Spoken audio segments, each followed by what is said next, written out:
at each stage in a business, you have to show up differently. And unless you know how to show up, unless you've skilled in that, if you jump too many steps, you fall over, or you can fall over. In the beginning, you can be a tradesperson with a couple people, but once you start to have maybe over, 10 people, 10, 15 people, it's about running teams and learning how to attract, train, and develop people. And that's a different skill set. It's a very different skill set to being a good tradesman. And I almost think you have to do an apprenticeship in leadership, let's say, or running a business.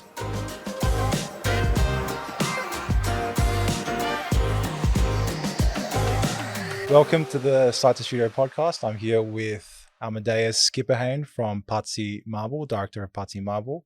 Thank you very much for being here. Thank you very much for having me. So excited. I was really excited to learn that our factories are only 850 meters apart from each other. Yeah, stone throw. Distance. Yeah. I never knew. Yeah. You came to the factory the other day and we met for the first time and you said you thought Google Maps was taking you to your factory. You thought you put in the wrong address. I was on the phone and I was driving past my factory. I thought, where am I going? So, yeah, not far, which is great. So to those who don't know, what is Pazzi Marble? We're a stone company. So we supply, manufacture and install stoneworks, floors, walls, bench tops, fireplaces, sculptural elements, focusing on the high and ultra high end domain. And we kind of specialize in natural stone and taking on bespoke, complex architectural stoneworks. So, yeah. Well, what is it about stone that you, I assume, love so much? I think I kind of fell into it. You know, my father he's a sculptor. So I grew up around his studio, grew up around stone, and after I completed my VCE, we had a family friend who was staying with us, and he was my dad's apprentice. You know, many years ago, he was working at a large stone shop called Max and Marble, and he said, you know, why don't you come down and see if you can get a job? So I went down there, met Max at the time, and got a job there. Worked there for a period and kind of, fell in love with it, I guess, that we get to create some pretty cool things out of these beautiful materials. And, I guess once you get it in your blood, that's it, you know, you're hooked. Mm. You're a relatively young man, but have you seen the trade change a lot in the last, how many years has it been now since you've been doing this? 2009. So what's that, 15 years, 14, 15 years, something like that. Yeah, definitely. Yeah. You know, when I started, still using 3mm MDF templates that they were getting picked up from site and put on the stone, either cut on a PLC saw or on a CNC, but that was running semi-automatically, to now the digitization of it, you know, using equipment like the ProLiner to take digital templates on site. And so definitely seen a change. There's a level of precision as well. I think previously, you know, you had larger overhangs and big 40mm bull noses. Now everything's flush finished. So definitely. Also, the terms of colors. You know, before it seemed quite conservative. Now we're getting some pretty exotic materials and people wanting to push the boundaries of design and kind of what's in. So yeah, definitely a big change over looks still a relatively short period, I guess, by comparison to some of the stone companies that have been operating for 20, 30 years plus. So, yeah. And so give us the Partsy story. Partsy story. So I started in my parents' backyard. We concreted a section of the area. It was meant to just be a weekend thing, you know, small jobs. So I was there for about 6 years with my dad's help for the first year. It kind of just grew. You know, I had some good clients that trusted me and trusted what we did. And it went from doing, you know, small vanities and hot plate cutouts to doing kitchens and larger jobs. And I remember my first significant job was for Dayan. His family owns Charcoal Grill on the Hill in Kew. Oh, yes. Yeah, you know, yeah. So that's an awesome restaurant. So we did a big job for him, which was, you know, many tens of thousands at the time. So that was pretty cool. And then that was a big deal for you. oh, huge, Mm. huge deal. From doing Mm. hot plate cutouts for $80 to and vanities for a couple $100 to an opportunity like that was significant. Mm-hmm. So we moved to Mulgrave, just around the corner here. Just on that, just a small tangent. So there's a lot of trades out there who might be at that level right now, doing hot plate cutouts, for example. How do they get an opportunity like that? And when they do, how do they capitalize on it? So I was going around to cabinet makers. I'd printed out a list of, I don't know, maybe 300 cabinet makers. And I just went around to shops, and I was 19 at the time. And they were very reluctant to give me an opportunity. Would you give someone an opportunity to do a job worth many thousands of dollars when they look like a kid? No. So it got to the point I got rejected so much that I just said to some of the joiners at the time, look, I'll do your job for free, pay for the material, and I'll do all the labor for free, and you can pay me after. What do you got to lose? And managed to get some jobs like that. So first year, did a lot of work, mostly with that kind of tactic, and so I didn't make a lot of money, but I kind of cut my teeth on it, I guess. And started to get some confidence with some builders and cabinet makers, and that kind of just snowballed from there. So so you invested in yourself and invested in opportunities. Yeah, invested in yourself to create those opportunities. Yeah, well, what's the obstacle for them to say yes? Why are they saying no, and how can you alleviate that to the point where they say yes? So if you've got nothing to lose, so that kind of worked, and then it got to a point where we had enough work that I didn't need to do that anymore. So that would be my recommendation. Don't take no for an answer. Find out what someone would need to say yes. Yeah, I mean, I think the world is remarkably flexible. It's remarkably, not black and white. It's all shades of gray. Shades of gray, yeah, definitely. And I think too often people accept yes or no as the answer. I think I mean, for myself, I often surprise myself when I'm reluctant or I want to accept a certain outcome. If I just keep pushing for something, even when it might seem unreasonable or a low probability outcome, more often than not, you surprise yourself with what you can achieve. Yeah. So don't take no for an answer. Yeah. Don't just accept things. Yeah. Understand that you have a lot of power in that process to create opportunity for yourself. Yeah. Yeah. So then charcoal on the hill grill customer was your first significant job. Significant job. Yeah. And did you and how did that job go? Good. You did a good job. Yeah, we did a good job. He became a friend, and I guess his confidence in me, I wanted to do a good job for him. Because he provided me that opportunity, I really wanted to give him a good job. So I think he's still got the kitchen in. I don't think he's replaced anything. So it all went well. All went well.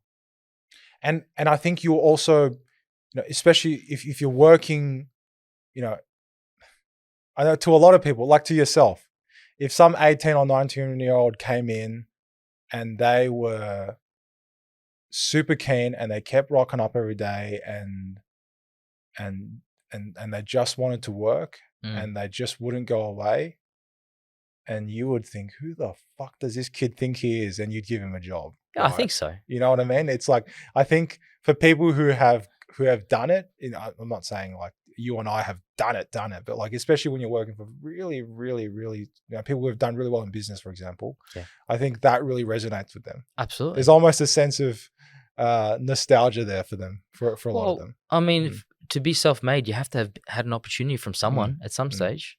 You have to have had that vote of confidence, that support. And I think to some degree, it's like a pay it forward. And I'd expect that from you and I. And I know I give young blokes an opportunity where I can and see what you can do to help. It's just the right thing to do. So And selfishly, it feels really good when you bet on the right horse. yeah. I made you, man. Awesome. Yeah. And then from that, so it was that process of dropping flyers off to many cabinet makers, to just taking what you can get, to finally getting a little break. And then did the momentum just pick up from there? Yeah. So I had some good joiners, small joiners. And you know, what have you got? You've got quality, service, and price. And so if you're able to pull those levers and find out what's important to people, provided you continue to pull those levers for people, there's no reason for them not to give you more work. And it went from, you go from smaller jobs to larger jobs, and that's the natural progression. So provided you don't fuck it up, it should be a good trajectory. Did you go too fast, or did you go at a good pace? Yeah, no. So when I moved to the factory, we moved to the factory in 2015, and I went from 3 people to about 35 people in 3 years, and I didn't know what I was doing. That was definitely at that stage overconfident, grew too quick. But I guess that's part of the journey. Is you trip and stumble, you make mistakes, and yeah. So it's definitely slow is steady, and steady is fast. Why does everyone say that?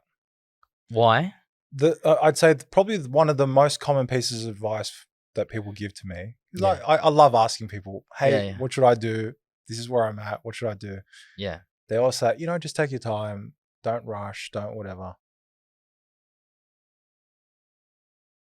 Why do you think that is? Why do people give that advice, or why is that advice valuable? And is it valuable? I learnt my lesson, so I can only talk from experience that I think it takes, at each stage in a business, you have to show up differently.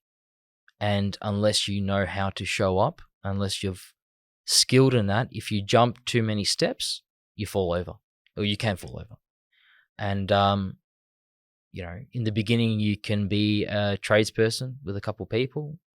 That's fine. But once you start to have maybe over, 10 people, 10, 15 people, it's about running teams and learning how to attract, train, and develop people.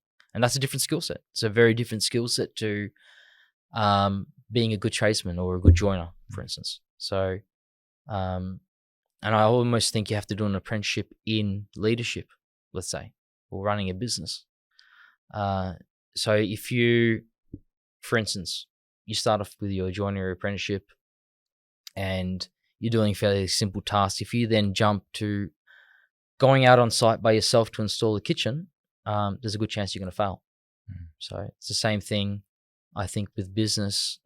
At least the limit, small amount that I know is when you start jumping to bigger numbers, larger turnovers, costs are relative. So if you're not careful, that can unwind you, can't it?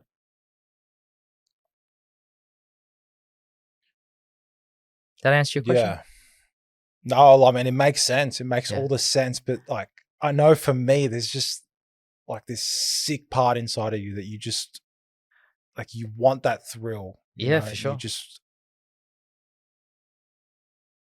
part of it is ego driven. Part of it is you want to be that guy. You know what I mean? I've got 35 people, or like, I'm speaking for myself. I'm not speaking for you. Yeah. No, and I think perhaps, you're right, definitely. But it's, I think it's also to say, okay, what am I capable of? What's this experience going to be like? The thrill of that. And to get into business, there must be innately an ambition, a hunger. That's part of it. Otherwise, you wouldn't go out on a limb. So unless you temper that hunger, unless you temper that ambition, you can listen to someone say, hey, go slow. You're not going to do it. Well, I mean, I guess everyone falls somewhere on that spectrum of risk tolerance and degeneracy. Yeah. Well, I got told that, but you think I'd listen? No. I think when you're enthusiastic and it's all exciting and that you think, I thought I knew better. I thought I knew better than all these people who'd done it before. I thought I could do it differently. But unless you go through that experience and learn from it, it can unwind pretty quick. So, yeah. And that I felt really put me on the path of wanting to learn about leadership, wanting to learn what it means to, train and develop people. Because before I was just putting bums in seats. And, if you had 2 arms, 2 legs, look kind of capable, sure, put you on. But then you start to put more and more people on and chase more revenue, and it just kind of... Give us some insight into that. How did you develop? Let us in on that journey of your development as a leader, and how your behavior changed and what the results look like. Accountability, taking responsibility. So when something goes wrong, I'm responsible. And if someone makes a mistake on the floor or on site or whatever happens, that ultimately I'm responsible for that. And up until that point, I was doing a lot of finger pointing. That why can't people just do their jobs right? Yeah, exactly. How come people just don't want to work? Yeah. What's wrong with this generation? A lot of denial, a lot of blaming, making excuses, and like I've got a business coach, and he would say, "Well, this is you're at fault." I said, "Oh, what do you mean?" Like that really pissed me off. Well, it is, in my opinion, the holding yourself fully accountable for absolutely everything is the only useful framework. Well, who employed the person? Who trained the person? Me. Well, in your respect, you. So, I think it's the only useful framework to think about things with. Yeah. It's the only way by doing that, you can actually start, you can provide a solution. Otherwise, if you're, when I say a victim of it, it's perhaps not the right word. Well, if you are making yourself the victim, and that means you're at the whims of it. And you are also indulging in the temporary pleasure of saying to someone that they fucked it up. Yeah. It feels so good. Feels great. And then what? So you point the finger, you blame the person, and then what? Do you know, the other thing I remind myself in those moments is, hey, you get all the glory as well. Yeah. Hey, motherfucker, you get all the glory. The customers love you in the end when it goes right. So don't take it on both ends. Yeah. You have to take the good with the bad, huh? Please don't. Yeah. That's something, because obviously the natural tendency is when someone does something wrong, you want to say, "Oh, you fucked it up," or whatever.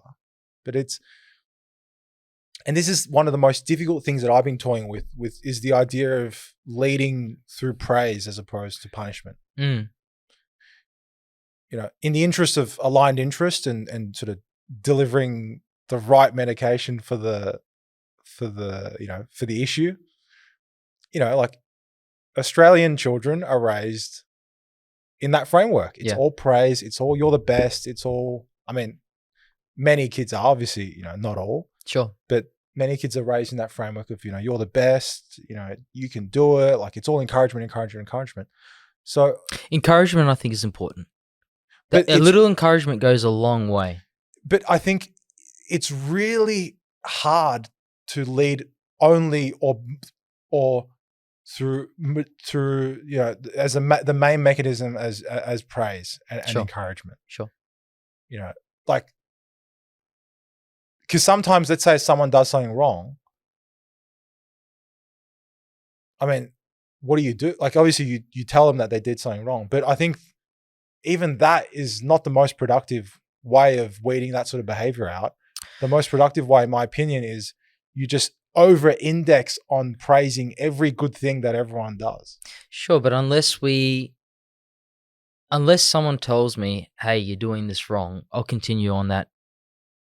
I'll continue doing it. So I think it is important to say it's how you deliver it as well. No one wants to be continuing to do the wrong thing. So provided you're coming from a space where you're training them and helping, that's how I learn. When I was learning, or in the beginning, I made so many mistakes. The first kitchen I did like 3 times. It cost me thousands. My very first kitchen. So equal amounts of encouragement, but also having someone who can show you the right way to do it. Now, that doesn't give you a license to be a dick, but to be shown the correct method and to be shown, hey, this is not the right way to do it, it's equally important, because there's no point having to go through all those same mistakes that someone's already been through. So provided that the student is willing to learn, I guess that's what's important. That there's a willingness to learn. There's a hunger to learn, hunger to better, to improve. Yeah, the other thing that I've been thinking a lot about is it's our responsibility to set everyone up for success, to maximize the probability of success. Sure. Make the job as easy as possible. Give people a sense of purpose so that they have this be proud about what they're doing. This deep sense of pride that gives them energy and gives them focus and gives them fulfillment at the end of it all, which is so important. Yeah. Well, that's what inspired me, seeing some of the senior guys where I used to work create these beautiful pieces that I want to be like that. I want to be able to do that. That sense of admiration, to want to mimic good behavior so that you can become competent. And I think that's a good thing.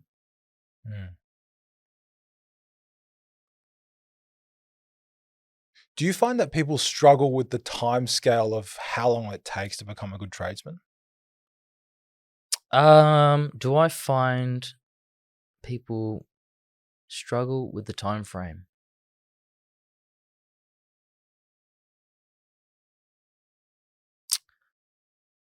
I think we all do. I did. In the first year, I thought I was a rock star. I was terrible. Yeah, I didn't know. I thought I knew more than I did. And then once you start to learn how much is involved to do it, then you start to go, oh shit, actually I don't know as much as I thought I did. And we're all eager to get there as soon as possible. I don't think you can shortcut experience, but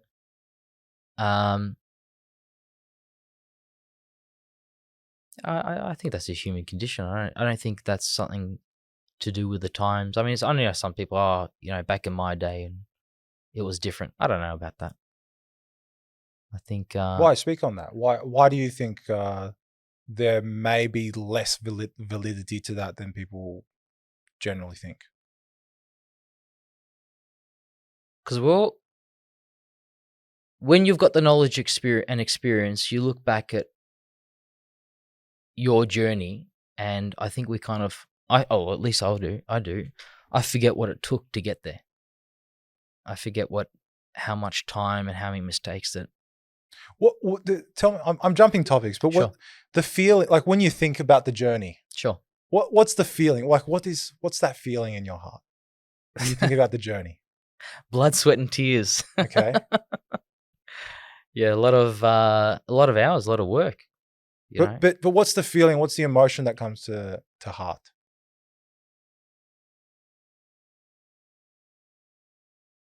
Is it an immense sense of satisfaction and fulfillment now? Yeah. When you look back. Yeah, absolutely. I mean, to achieve anything great, I think it requires you to be exceptional. Do you think there's a deep romance about it? Like there's a deep romance about the journey? Yeah, and I used to see that a lot. Like people would come to my dad's studio and look at what my dad does and be like, oh, it's just amazing. I'd love to be doing what you do, and this would be, you know, either at the studio or at a gallery event when everyone, you know, the artwork's on the wall and everyone's dressed nice and got champagne in your hand, but didn't see the 12 months before of, you know, chopping rock in the cold and the wet, and so yeah, there is the romance, absolutely. But I guess that's also where you get a sense of pride. You know, it takes something. It takes something to create something. You know. Because I think for me, like I'm 4 years in, I think I'm just starting to be able to think about what's been of my journey with a real smile on my face. So what's your journey been like so far? I just, you know, it's the pain that comes through. It's the pain, isn't it? But I just can't help but smile when I think about the pain. Yeah. Even in the moment, it just felt so good as well. I don't know. It's fucking weird. It's like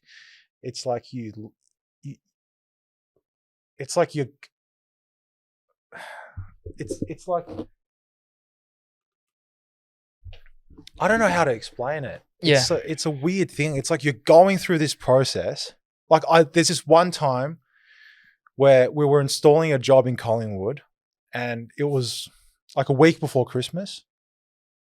It was at the start of COVID, because I started my business 2019 October. Mm-hmm. So it was a few months before all that happened. And at the time, you remember how you couldn't work in an apartment if it was inside a residential apartment block. Yeah. Even if it was a construction site. Yeah. So we delivered cabinets there right before that lockdown came into place. And then we had to wait 3 months. So I delivered it, I think it was in September 21. And then we were waiting 3 months to be able to install it. So it got to December.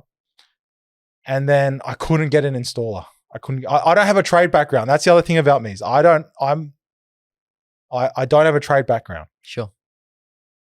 So we're trying to find an installer. We can't find an installer. We finally get an installer. He rocks up, works for a day, cracks the shits and walks off. What the fuck is all this? This is crap. It hasn't been set up before. It's all shit. Like, what's going on? Like, and at the time I'm just thinking, gosh, people were so dishonorable. They fucking Australians, whatever, you know, whatever. Okay. And I mean, I'm an Australian as well, but like, and then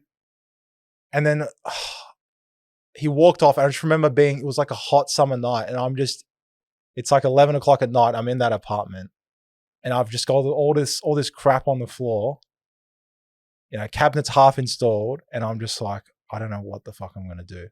And then, you know, this is something I can never give enough credit to my dad, because, you know, he ultimately gave me the confidence to be able to pursue this business, right?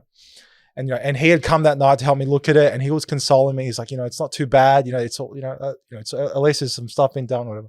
Yeah. And then that night I was on the Facebook group. There's a great cabinet makers Facebook group. It's really awesome. And I was posting like, hey, who can come help me with this install? Like, this is what's happened. I posted photos of everything because I didn't want anyone to rock up and be like, what the fuck is this shit? Yeah. And then, be blindsided. Yeah. And then, so I wanted to be up front. And then, you know, there were a few guys who said maybe, whatever. And this was a Saturday night. This is for like a Sunday. No, this was a Friday night. Sorry, for a Saturday.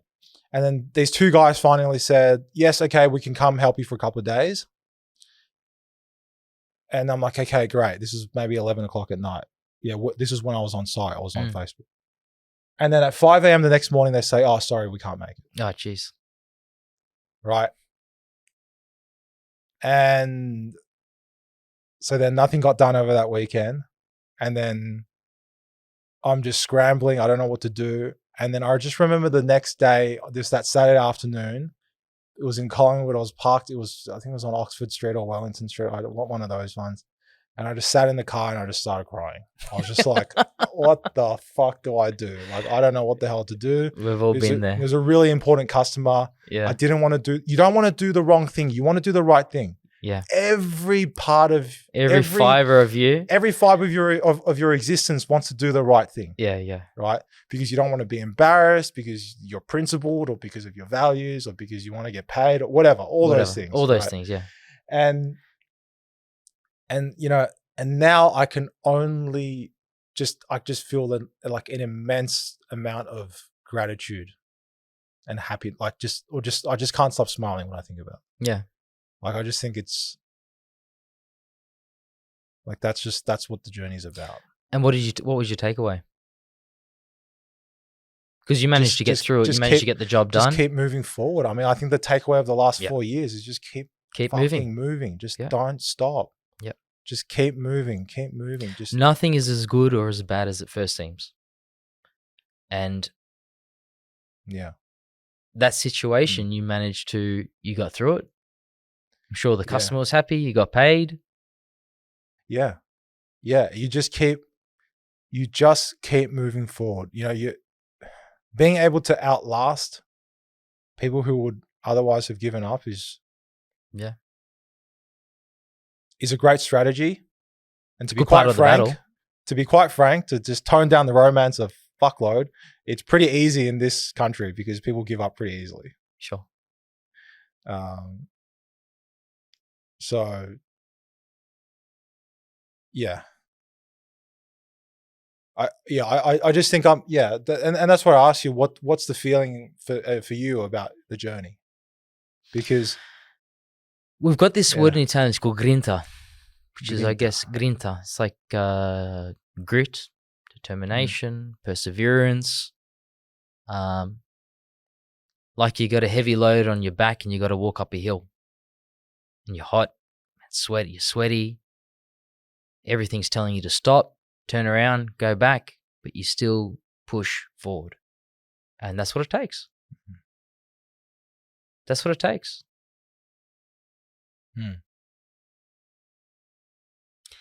Yeah. I mean, I'm sitting here romanticizing it and saying it's such a beautiful thing, but that's because I'm inclined in such a way to find that beautiful. Yeah, I mean, there's aspects that are beautiful and there's aspects that are challenging. But I mean, would you want it any other way? No. Would you want to? If you played Age of Empires or one of those computer games and you put God mode on, you got unlimited resources. You lose all semblance of fulfillment all of a sudden. Yeah, there's no, it loses the fun. So, if we had all the answers, you wouldn't need to do anything. So now it's about, well, how do you enjoy the journey?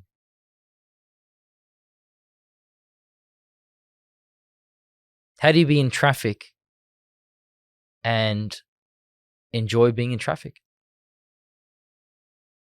How can you be on a job where the installer's walked off, still push through, get the job done with a smile? Because that's not the first time, it won't be the last. Where does one develop that sort of character? Or how does... Through this process and through those forks in the road where, I'm sure you would have been angry and upset and disappointed that person walked off and let you down, that you're standing there having to pick up the pieces, right? But the next time that happens, you've got a reference point. You've got a point to say, well, I navigated this previous situation that was challenging and difficult. And so that confidence grows in you to now be able to take on this new challenge, and perhaps without so much of the hoo-ha, the friction, the difficulties. Yeah, you got this. That's what we get paid to solve problems. So effectively, you've got a challenge. Cool. How are we going to solve it? What are we going to do? Because at the end of the day, you throw time and money at things, you fix most problems.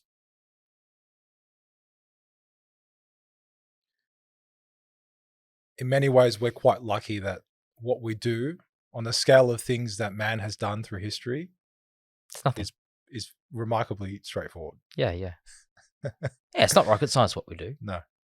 It's it just takes diligence and a little care. I think so, yeah. You're right. Diligence and care. And most people across a long enough timescale, we'll be able to work it out. Yeah. Yeah. So I think that's a big takeaway from my time in doing this is I'm quite proud of having gone through some challenging situations and being able to navigate that and come out the other end. And it's like, oh, that wasn't so bad. That's a good muscle to train, good muscle to build. Do I get it right? No, I'm not saying that. I'm not saying that I got it right, but the point is you came out the other end, you got that job installed. And next time you're in that situation, I guess you also remind yourself that this was that the last time this happened, so much good came from it. Yeah, I mean, when you reflect, yeah, at the time it's not so much fun. In the heat of the moment, you know, but after, definitely. Do you think what we're talking about now, right, I'm just thinking about our podcast audience. I'm thinking, do you reckon what we're talking about now is just ultra wanky, or do you think it's actually valuable? Well, it's unscripted, and I think this is our experience. You're talking about your experience, and I'm talking about my experience, and you're right. I just got insecure, maybe. Yeah. You know, is there a good way to do this? Is there a right way? I don't know. No. Yeah. I take my hat off to what you're doing. I think I think this is fantastic. That's why I agreed to come here and do this. Thank you. I really, I'm impressed with your setup, with what you're doing. You're 26 years old. You're running a business. You're employing people. You're giving it a go. I'm definitely giving it a go. That's it. Yeah. So, yeah, it might be wanky, and that's okay. Yeah. We might listen to this after and go, oh, far out, that sounds terrible, and that's all right. It's just a momentary reflection. Yeah. So then, what are you excited about? What are you excited about most now? In terms of work? Yeah. Yeah.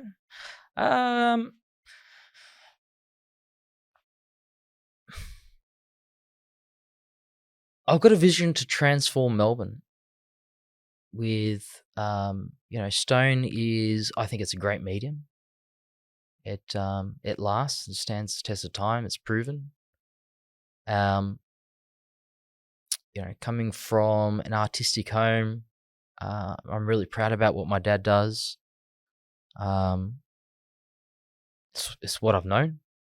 And then I guess having gone to Italy to experience a culture, I found that really inspired me to walk through and see the architecture and the sculptures, and I was blown away. I was overwhelmed, actually. I found it overwhelming, like so stimulating that when I came back here, I was like, wow, it's pretty incredible. That's a long history. But I thought, well, that's just maybe I can contribute to that. Just maybe I can, in my small way, create some lasting pieces. And so I guess that's my vision and mission. That's what excites me. That's what gets me up in the morning. To be able to have a vehicle to do some really cool things. And, that's what motivates me in business, and that's what motivates me with my team, and to grow a team. And I'm very fortunate that I've got some great... It's a real privilege, isn't it, to have a good team? Like I'm not taking away anything in terms of what you've done to work for. Yeah, no, I think you're right. Yeah. But it's at least when I think about my team, it's an overwhelming sense of gratitude, I guess. Yeah. Yeah, definitely. It's an amazing feeling. Yeah. To work with some really cool people that you can get along with, and I mean, you spend at least 8-10 hours a day with, and who are loyal to your cause as well. Yeah. That means a lot. As much. I think it goes twofold. I think it's a symbiotic relationship.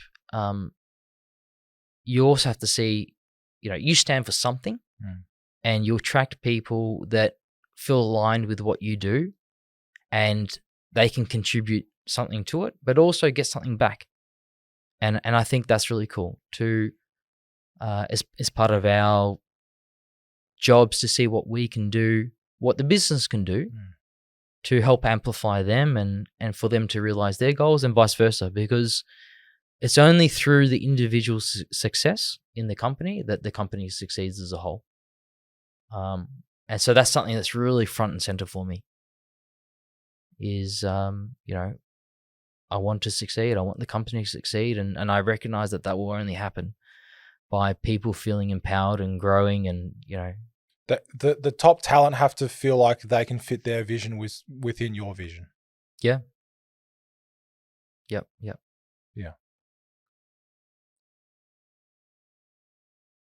Do you think it's possible to have that and have consistently have pathways for people to grow within a business and have a grand vision that people can fit their vision into but still feel aligned with? Do you think it's possible to do that without continually scaling a business and growing it? Yeah, this is something I ponder a lot, actually. I think about this a lot because on one hand, human beings, that we're not machines. People aren't machines. And people, we want a sense of purpose. We want a sense of fulfillment. We want to know that we're part of something that is perhaps bigger than us, that's doing something good. But on the other hand, I don't think you can bend the business to the individual. And I've had it before, I've had people that, for instance, they want to be project managers. And they look at that as being something to aspire to, which is good. There's nothing wrong with that. But they want it, how can I get there tomorrow? It's like, well, if the business is looking for that position, for instance, at the time when I was looking for someone, I was looking for a senior person. I wasn't looking for a junior to train. And that was something that I had to have conversations with an individual about, because I was saying, why can't you take me out and train me up? I said, I'm not looking for that. I'm looking for someone with a transferable skill set that can come in and not immediately. I mean, there's always some training, but in a relatively short period, start adding value. I don't have a year or 2 or 3 years to train you. That's just not where the business is. It's not what the business needs right now. So, yeah, it's something I always ask. How much should the business be going out of its way to provide that nurturing environment, but also people also employed to do a job, and that's what they need to do as well. If you're employed to be a machine operator, it's not like every second week you get to jump around and do a new position. Otherwise, the company can't, the business can't operate. But at the same time, you hold yourself accountable to making sure that there are pathways for people. Yeah, absolutely. I think having those pathways is good for business as well. Yeah. But it has to be relevant. It has to make sense. It has to be aligned with the business interest. The interests have to be aligned. Otherwise, it's strenuous, and when it's strenuous, it's not going to work. Yeah. It's physics. It just is what it is. Yeah. But then that's why we scratch our heads and think, okay, well, how do we create alignment? Like, for example, in cabinet making, I'm sure you would have heard from cabinet makers, it's hard to find draftsmen who can draw jobs well and put it on the machine and it's cut correctly. Yeah. Is that the truth though? Because because why don't you just train your top tradesmen to become draftsmen? It's one avenue. Invest $30,000 into 6 months and train them up. It's one avenue. But can you honestly? Because I've said that story as well. Oh, there's no good stonemasons. Oh, there's no good this. It's bullshit. Have you really? I mean, in stone, I think there's like 400 and something companies. All those companies are operating. There's people there working. So there's lots of people. They're just not working for you. Mm. So what are you doing to attract that talent?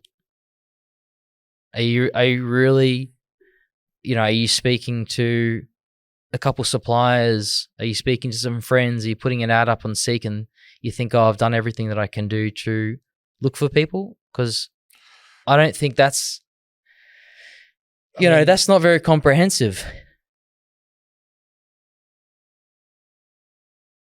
Yeah. I do not. It's a great feeling. It's one of those short-term gratification things, but I really don't allow myself to think that macroeconomics has anything to do with my micro business. Mm. But I mean, you had a guy come in before we started. How did he come? Yeah, well, he came because he fell in love with our recruitment video from a couple of years ago. Yeah. He thought, who the hell else is communicating about their very cool position? Yeah. And obviously the podcast helps. Yeah. There's style points there. There's social signaling. There's whatever. Yeah. And I'm outwardly communicating that this is just an incredible place to work. And I very obviously care about creating alignment in what one wants to achieve. And it is attractive to purpose-driven individuals. And I think that's the number one thing we need to index for is people who are purpose-driven. I mean, that sounds cool because I said it with so much conviction, and next week it'll be, no, I just want whatever, right? But yeah. I think, yeah, that's how he came about. So, I mean, I did something different. So but that's the point. You can always do more. Of course, there we go. You can always do more. Always. And I think you having done that, you got someone to come in from video. That's fantastic. There's more ways than just speaking to a supplier or friends or putting an ad up on Seek. There's many avenues. And so the question we need to ask is, have I exhausted all resources? And I don't think the answer is yes most of the time.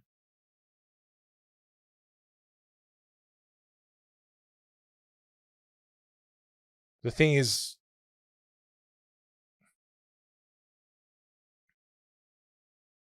most people just aren't that relentless, including myself. I often look at myself and I think, well, okay, let's talk about the recruiting. So you need a joiner.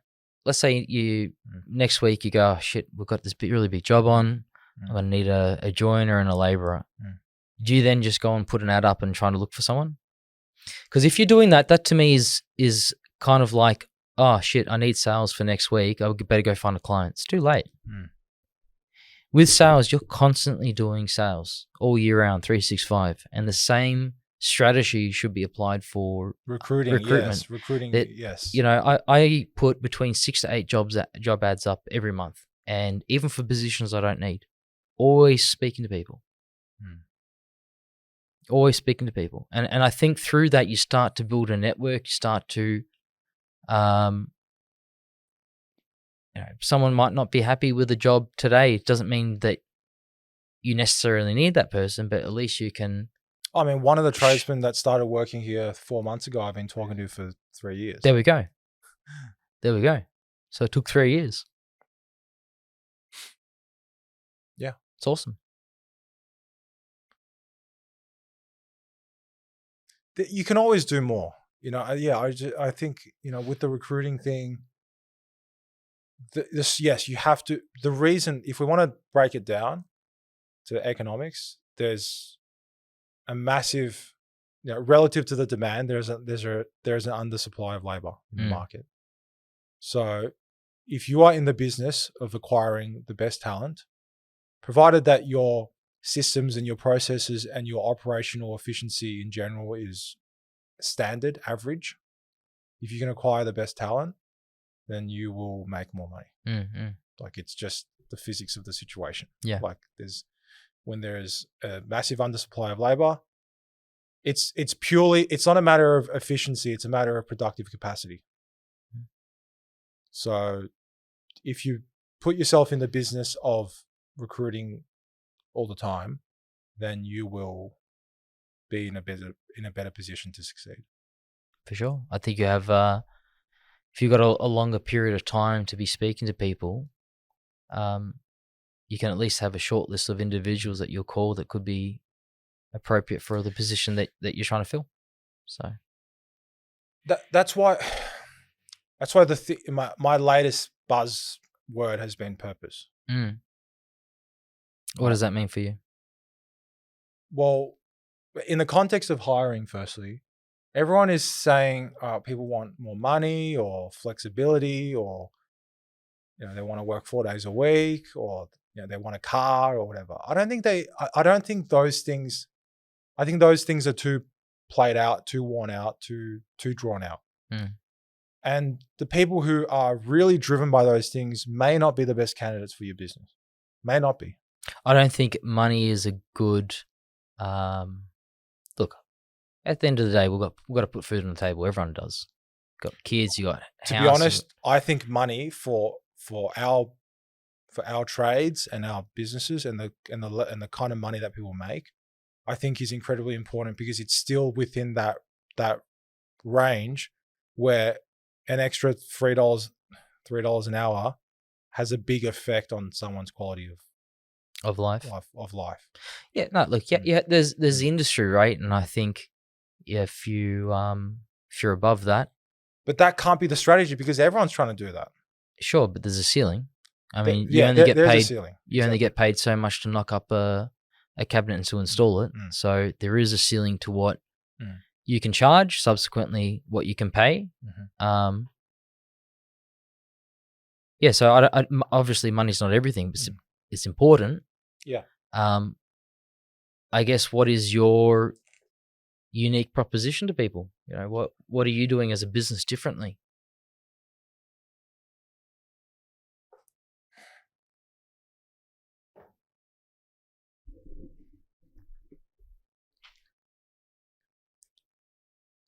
The reason I say the money and the car and the 4 days a week and the snacks in the fridge is not. I think the reason why I think we're missing the point, or no, we're not missing the point. The reason why I think there's other things to focus on is because none of those things create more fulfillment than purpose. So if everyone is doing one thing, how are you going to stand out? So what I'm thinking is, well, okay, I already pay good money. It's already a great place to work. I've got snacks in the fridge. The next is the type of work you do. How do you give people purpose? I think one is the type of work you do. The other one is really giving guys a mission and a team. Like, if you've got a pack of wolves, you need to give them a target. Firstly, you've got a pack of wolves. Secondly, you've got a mission. And when you hit that mission, that feeling is just incredible. And when you do it with the boys together, it's like insane. Yeah. That's innate. You can't change that. And I agree with you. You have to find people that align with you and the business and the work that you do. That's So what I'm trying to create is, this is a place where we go on missions and we get shit done. Yeah. And we feel great for it. Well, if you want to be the best chef in the world, you're going to find a Michelin star chef or a prestigious restaurant, and you're going to, if you're really passionate about cooking, that's where you're going to want to work, because you want to have exposure and you want to be under the tuition of someone competent. And I think that's a draw card. And then on the other hand, if you are someone competent, you want to work at an environment or an establishment that does the best work for the best clients. What's the alternative? For mediocrity. Me, I really think you can find purpose through mediocre work, because the way you operate can be excellent. That's true. Yeah. A lot of people will work their whole lives at Costco or in a Japanese car plant with incredible sense of fulfillment. But then I think perhaps that the goal becomes how many widgets you can produce. Well, Like now that's a sense of accomplishment. Is how many widgets can you push out the door? You know, this month we did 100. Can we do 110 next month? so And refining that process to be able to do it. So firstly, I don't think there's inherently anything wrong with with a business model that's focused on maximizing production. But I think I also think that sort of a business can still drive immense sense of fulfillment and purpose. For sure. I remember watching some documentary. It was about the Audi R8 plant, and they hand selected some of the best engineers or technicians from the Audi plant to work on the R8.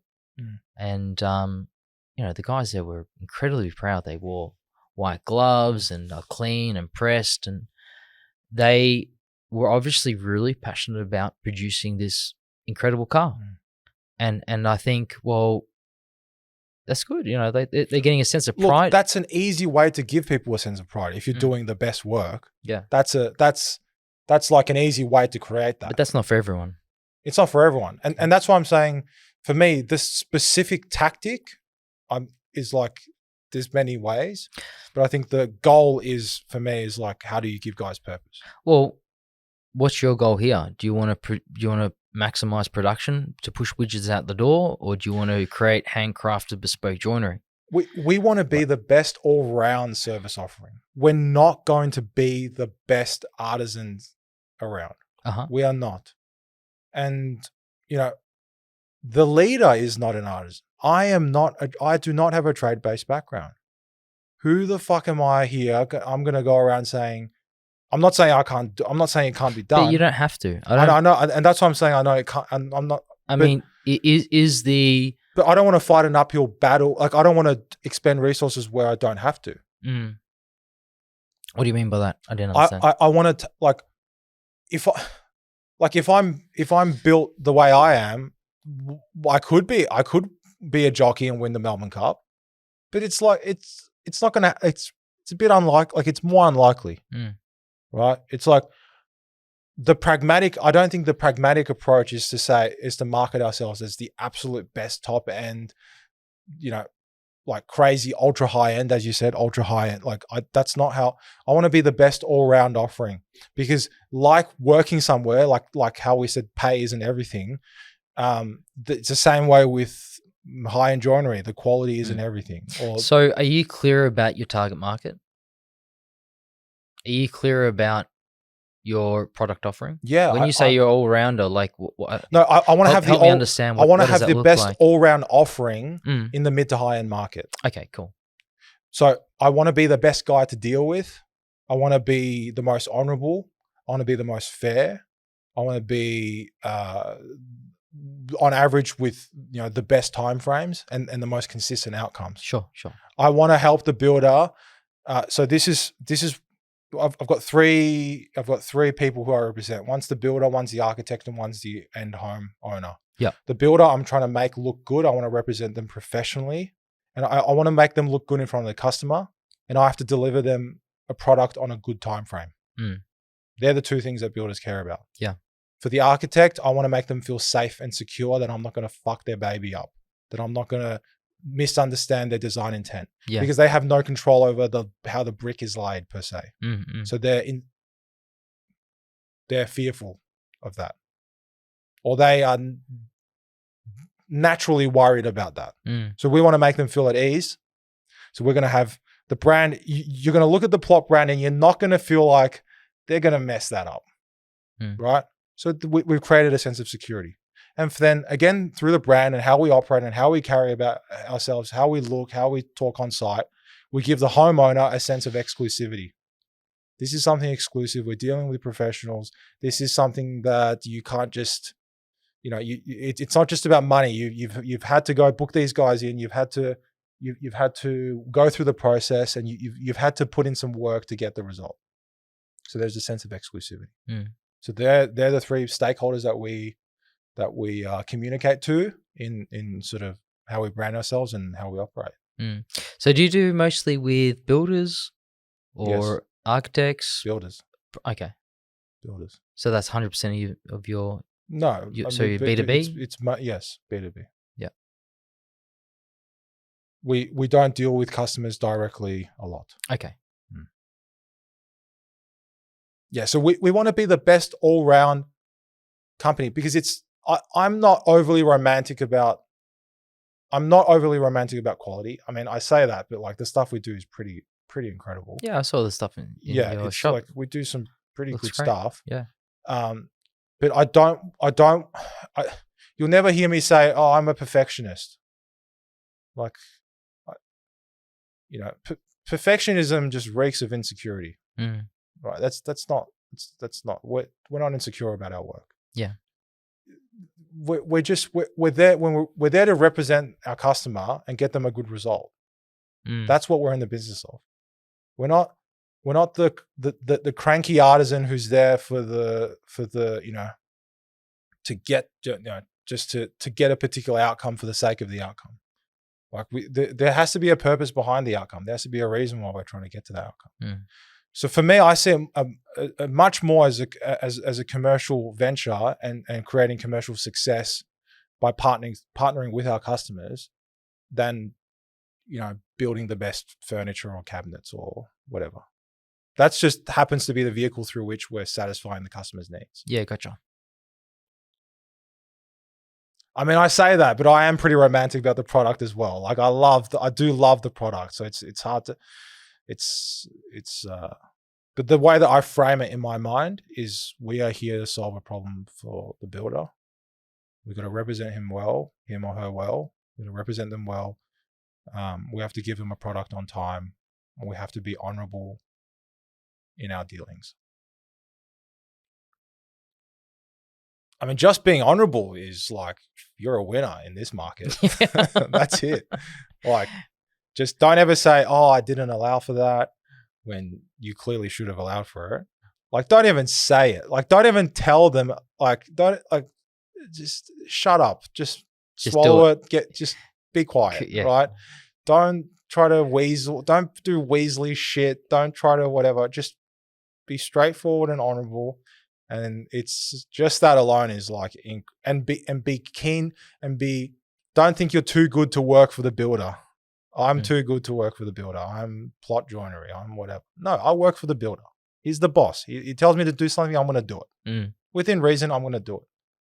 And just being easy and delivering a good product. Like, so you want to be a real supply partner. You want to be a partner, basically, to builders. Yeah, I think that's how we've positioned ourselves. Yeah. I mean, what benefit is there to making like? Yeah, I mean, some people are there to chase an outcome in the product itself, in the physical product. I'm just not there to chase that. That's not the end. The end is that the builder's well represented, they get the product in a timely fashion, and they get paid.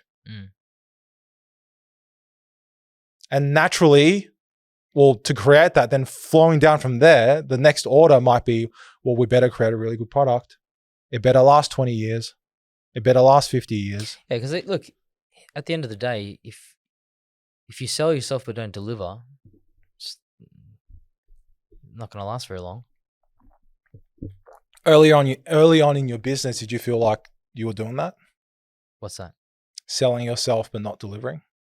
No, I really emphasized on. I mean, we all make mistakes. That's a given. But I really made an effort to make sure the client was happy. And yeah, I mean, I think now with the advent of CNC technology, you're able to do it with more scale. Like, when I was in the backyard with myself and a couple people, one or two people, it was I saw the job through. You measure it, you sell it, you measure it, you manufacture and install. And so I wouldn't have continued to be in business if people weren't happy. It's not like I could get someone else to do my job at the time. So yeah, I mean, the emphasis was on the product, not on the like. I'm not. I wouldn't say I'm a salesperson, or I wouldn't say that marketing is any strength of mine. It was on the ability to deliver and basically take on jobs that other people didn't want to, other stonemasons didn't want to. And so kind of a little bit different to what your position on it, I took on the hard stuff. I took on the things that that I had to deliver it. You know, I became obsessed with the quality and the pursuit of excellence, I guess. And that's something still I hold dear. I don't think perfection is really attainable. But I definitely believe we pursue excellence. We pursue excellence as well, but it's under the guise of, not under the guise of, but it's to support the value we want to deliver to the customer and to support the purpose we want to give our employees and our team members. So by pursuing excellence, like you said, that's a great way to give purpose to people. Yeah, I think so. Being excellent and the upkeep and the maintenance and the non-stop diligence required, the upkeep required in that process. It becomes the way that you it's your identity. Yeah. But it forms part of your identity. Yeah, it becomes your identity. And that's a great way to give purpose. It has to become who you are. But for me, that's not the top of the mountain. The top of the mountain is giving.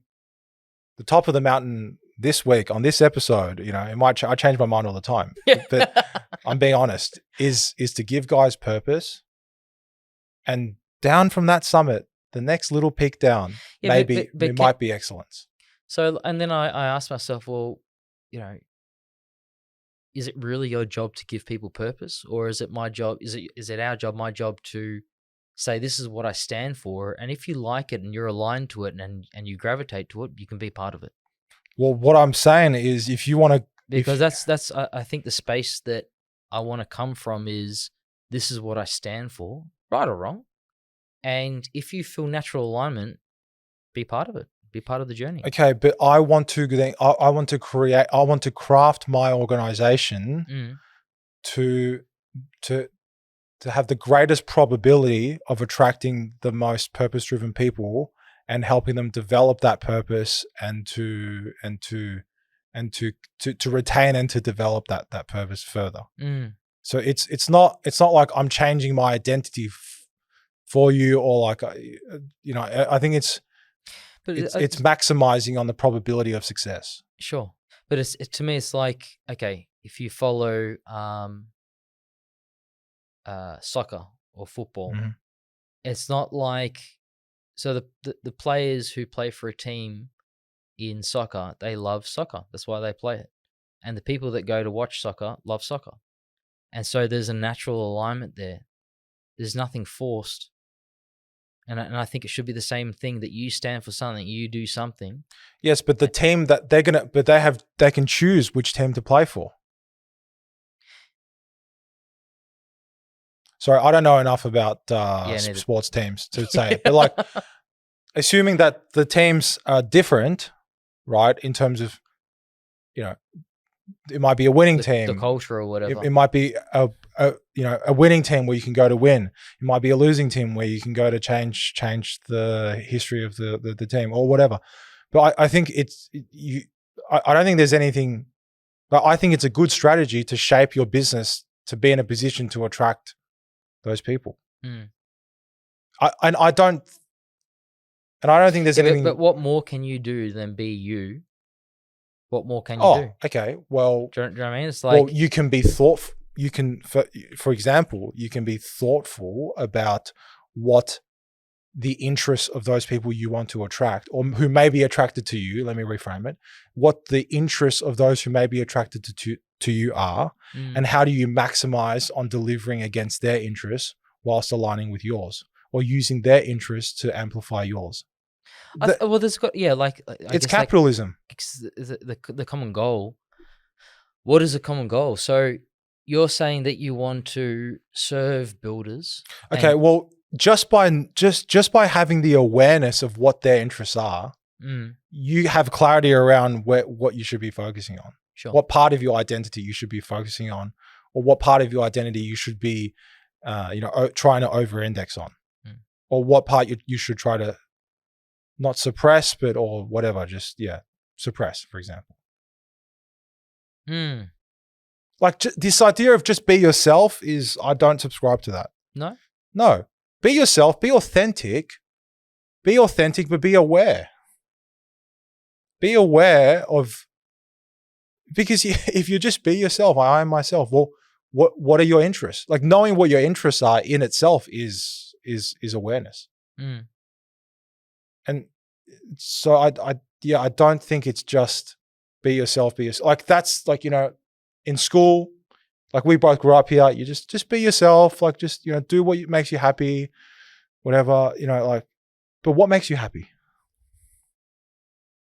And then what tactics are you going to employ to maximize on what makes you happy, to create more of what makes you happy? Okay. So I really enjoy taking on jobs that are complex in nature, natural stone, and require a lot of skill to do. So they're the kind of jobs, because I feel by taking but if you go first principles, you don't enjoy those jobs. You enjoy the satisfaction of completing those jobs, or the whole journey. No, it's like, okay, through doing the job, like we did this handrail in Partsy, and it was by far the hardest thing that we've done. It was this wreath that was kind of helical, and we do sculptures and stuff, and on the machine we had to figure out how to do this. This had to be geometrically correct. It was a maths class. Oh yeah, dude, it was took like 3 months, at least 2 or 3 months just to figure out how to do it, and then another 2 or 3 months to do it. So, but going through that at the time, I was like, geez, maybe this is, I don't know if we can actually do this. But going through it, I learned a lot, and that's what I really enjoyed, is having something to sink your teeth into, to kind of pull you through something that you don't know how to do, and having to figure out how to do it. Okay, so then you've identified that you like really difficult jobs. So then the next thing is that I've got a team around me that naturally gravitate to this, and the people that don't just don't stay with us. They go, no, this is too much of a headache. I don't want to do this stuff, which is it's no problem. Okay, so let's agree on this then. Sure. You are who you are, but you need to have awareness around what it is. Yep. And then you need to amplify it. Yeah. Or at least practice it, I guess. Practice it. Yeah. Put it out there. Yeah. Amplify it. Yeah. And communicate it clearly. To the best of your ability, yeah. And if you communicate it clearly and you're showing it, then yeah, you are more likely to attract the talent that also likes to do it. Yeah. Likes to do that work. But then you also have it's all about awareness, I'm saying, because then you also have to have the awareness that when the people who like those jobs come, that you actually put them on those jobs. For example. Yeah, so I have got one of our guys, and he said, if you ever did just like bread and butter stuff, I wouldn't be here. The only reason why I'm here is because of the type of work that we take on. And I thought that was really good. It wasn't, he's kind of being clear with me that it's not just the pay. There's more to it. And he's very clear about the type of work he does, and I think, great, no problem. And then I have had people on the flip side that go, this is a headache. Why would you want to do this every day? And I go, yes, good question. There are those days. There are those days, yeah. But then, it's those days are so quickly washed away and forgotten. Yeah. When you see the result, or when you nail something. Yeah. When you pull it off. Or when you think about it 3 years later. Yeah. And you think, wow, I really enjoyed that. I really enjoyed that, yeah. Yeah. Do you think like this idea of like looking back and enjoying something? Do you think that's like the part of us that likes drama? It's like you're also going back and watching a TV show or something. I can't say I spend a lot of time reminiscing. Can't say I do. I feel my focus and attention is on I guess the next challenge, the next thing to overcome, the next accomplishment. You know, what am I gonna? This is the new target. This is the new goal. This is the new summit. How do I get there? So I can't say I'm naturally drawn to reminiscing all that much. You know, what does that next challenge look like?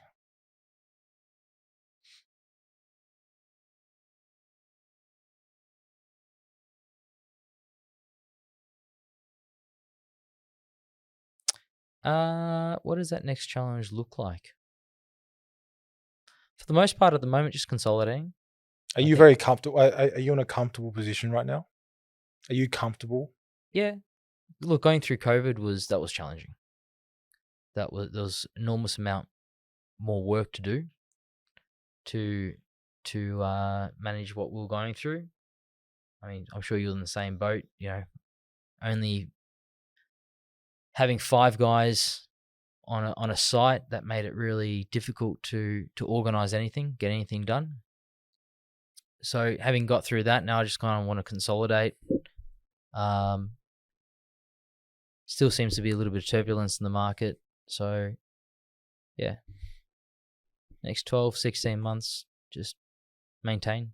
That's the challenge. Yep.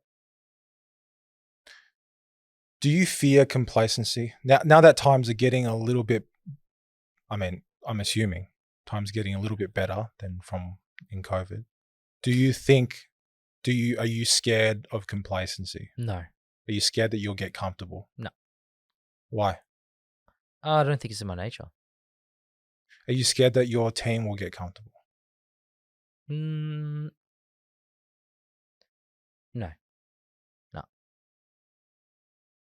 So at the moment, still, there's some key positions that I want to fill, and yeah, I guess I've been through that roller coaster ride, and now I just want steady and smooth, at least for a little while.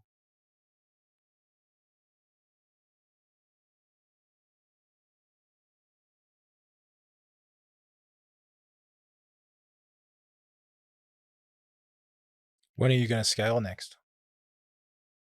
If it does, it needs to be organic. It needs to be in response to the workload.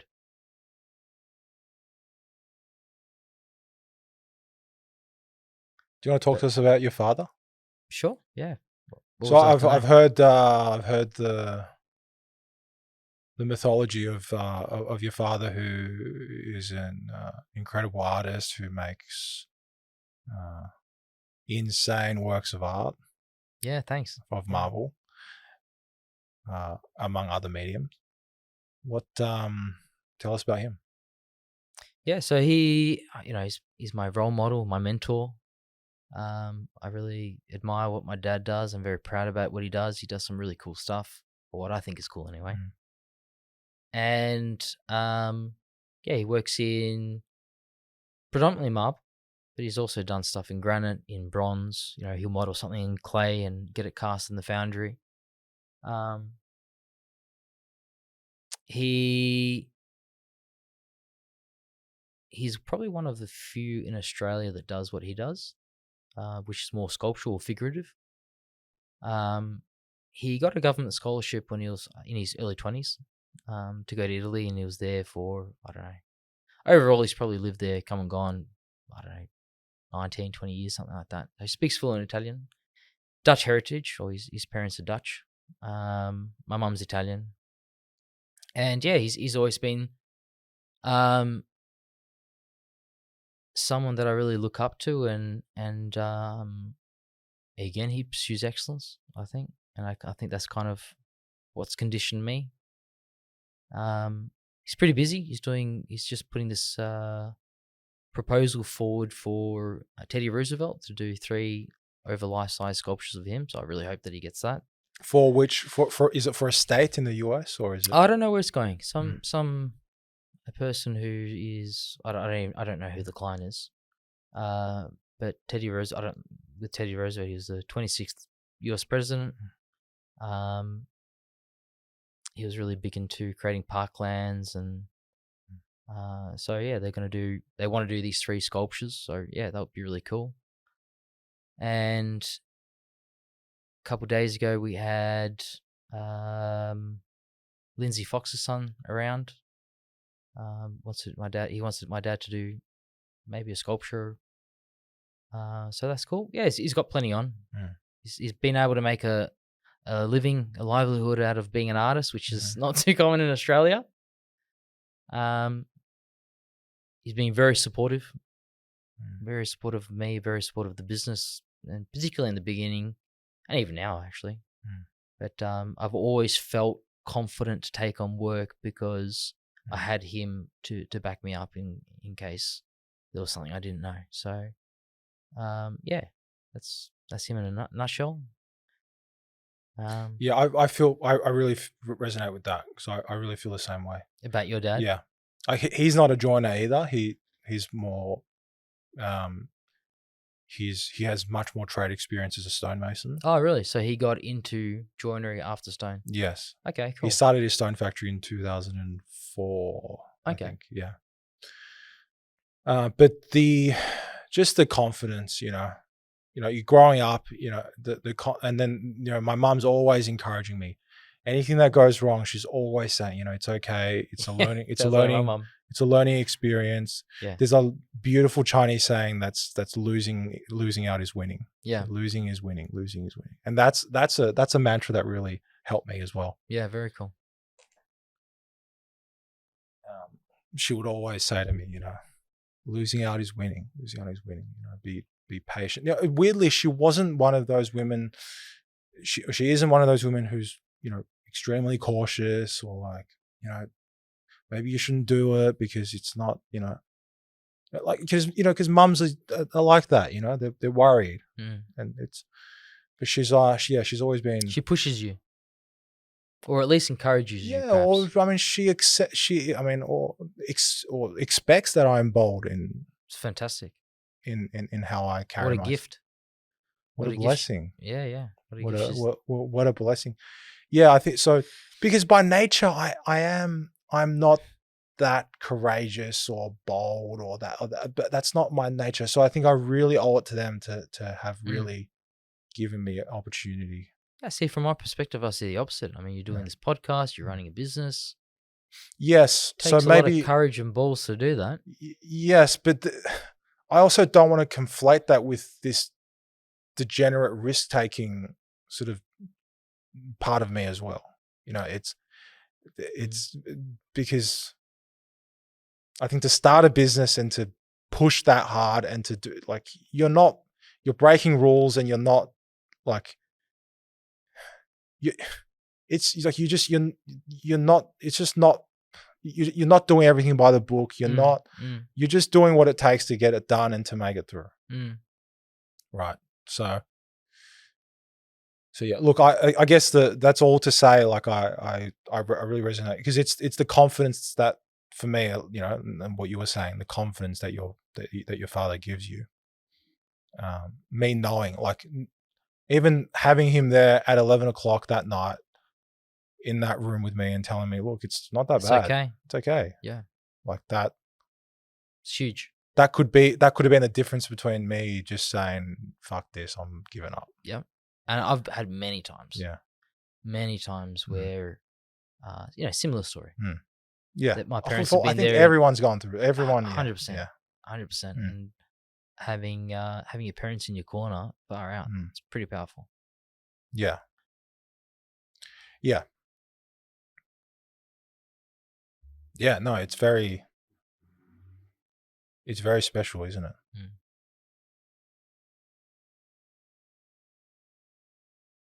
Let's wrap. Cool. Amadeus. Oh, I must ask you. Why did your father give you the name Amadeus? I think it was my mum. Why did your mother give you the name Amadeus? She liked the name, and she thought it was a bold name, and I believe it means to love God. Ama's to love, Deus is God, and so yeah, she said he's gonna have big shoes to fill with that name. So, and what language is the name? Does it derive from? Or is it from? I believe it's Latin. Mm. I believe maybe someone can correct me, but I believe it's Latin. I think she was very wise. Oh, it's after Mozart, actually. Right. It's Austrian, perhaps, or something like that. Well, she was very wise because she had the incredible foresight to also know that having a son named Amadeus, who's a stonemason and runs a stone business, is very good for business. Yeah, thank you. Because it sounds like a stonemason kind of name, isn't it? Thank you. Thank you. Almost every couple of days, I get someone who sings a song to me. There's some Amadeus song, Amadeus. I don't know. I've had people. There's a movie Amadeus. I've had people give me that. So she's had the foresight of giving you incredible joy from all these strangers singing to you. Yeah. And it's good for business. It's good marketing. Yeah, absolutely. Yeah. All right. So, okay. Fantastic. I said that was going to be my last question. So cool. Thank you very much. Thank you for coming, Amadeus. Pazzi Marble, very close to Plot. So if you're visiting, visit both of us, or don't come at all. Yeah. I was aggressive. Thank you very much. Let me shake your hand. Thanks, Charlie. I appreciate your time. Thanks for inviting me. See you guys. Bye.